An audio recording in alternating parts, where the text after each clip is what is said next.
بسم اللہ الرحمن الرحیم یا ایہا الذین آمنوا لا یسخر قوم من قوم عسى ان یکونوا خیرا منہم۔ میں نے آپ حضرات کے سامنے جو سورہ حجرات کی جو آیت کریمہ تلاوت کی ہے ان کا ترجمہ یہ ہے: اے ایمان والو، نہ تم مردوں پر ہنسنا چاہیے۔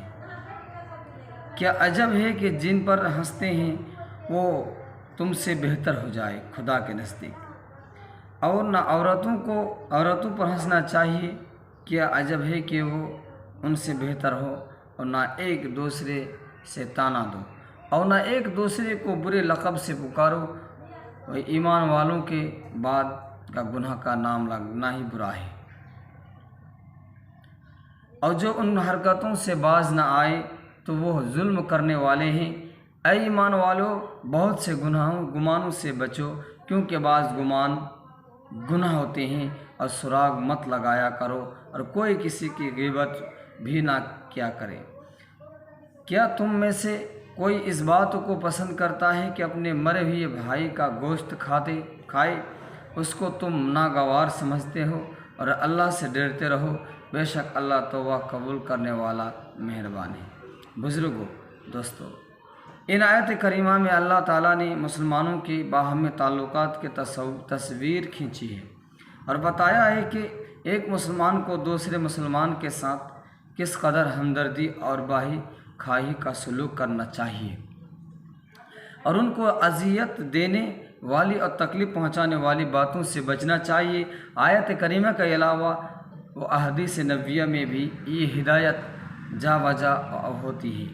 حضرت عبداللہ ابن مسعود رضی اللہ تعالیٰ عنہ فرماتے ہیں کہ رسول اللہ صلی اللہ علیہ وسلم نے ارشاد فرمایا: سباب المسلم فسوق وقتالہ کفر۔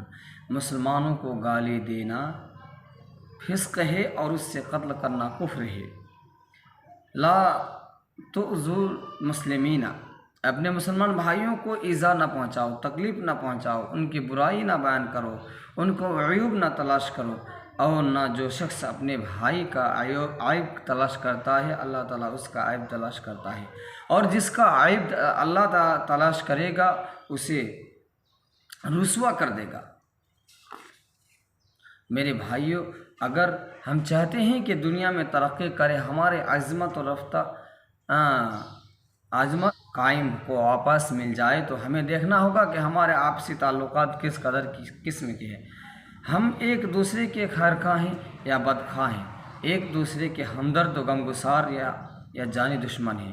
بڑے افسوس کی بات ہے کہ آج ہم مسلمان ایک دوسرے کو زیر کرنے کی فکر میں لگے رہتے ہیں، یعنی نیچے رکھنے کی، ایک دوسرے کی جائیداد کو ہڑپ کرنا، ایک دوسرے کی جائیداد کو لوٹنا، ایک دوسرے پر طعن و تشنیع، اتہام و بہتان اور غیبت و چغل خوری کرنا آج ہم مسلمانوں کا شیوہ زندگی بن گیا ہے۔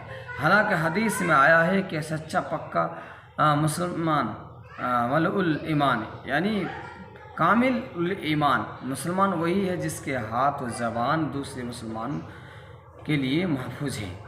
المسلم من سلم المسلمون من لسانہ و یدہ، کامل مسلمان وہی ہے جس کے ہاتھ و زبان سے اس کے دوسرے مسلمان بھائی محفوظ رہیں۔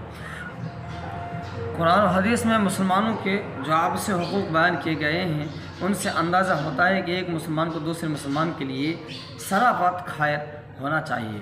دنیا بھر میں جتنے مسلمان ہیں، قرآن نے سب کو بھائی بھائی قرار دیا ہے۔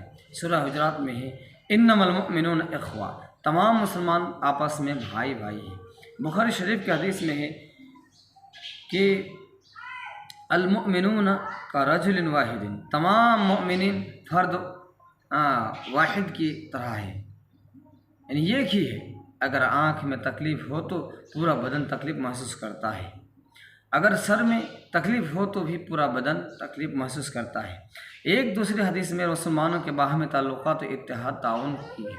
عمارت کے متعلق کہا گیا کہ جس طرح کسی عمارت کا ہر جز اور دوسرے جز کو مضبوط سے تھامے ہوئے ہیں، اور ہر جز کو دوسرے جز کے ذریعے استحکام پہنچتا ہے، یعنی مستحکم مضبوطی پہنچتا ہے، اسی طرح مسلمانوں کو بھی ایک دوسرے کا معاون مددگار باہر خواہی ہونا چاہیے۔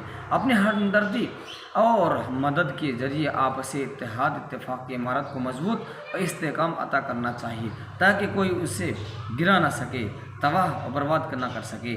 ہر مسلمان کو چاہیے کہ اپنے مسلمان بھائیوں کے لیے وہی پسند کرے جو اپنے لیے پسند کرے، اور جو اپنے لیے ناپسند کرے وہ دوسروں کے لیے بھی ناپسند کرے۔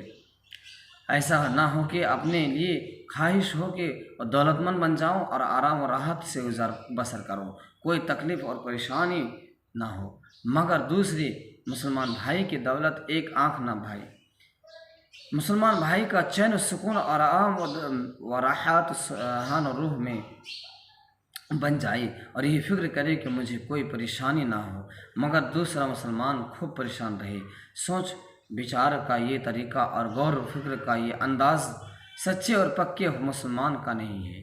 سچا اور کامل مسلمان وہ ہے جو حضور صلی اللہ علیہ وسلم کے اس فرمان کے مطابق ہو، والذی نفسی بیدہ، اس ذات کی قسم جس کے قبضہ قدرت میں میری جان ہے، کوئی بندہ اس وقت تک مومن کامل نہیں ہو سکتا جب تک اپنے بھائی کے لیے وہ وہی پسند نہ کرے جو اپنے لیے پسند کرتا ہے۔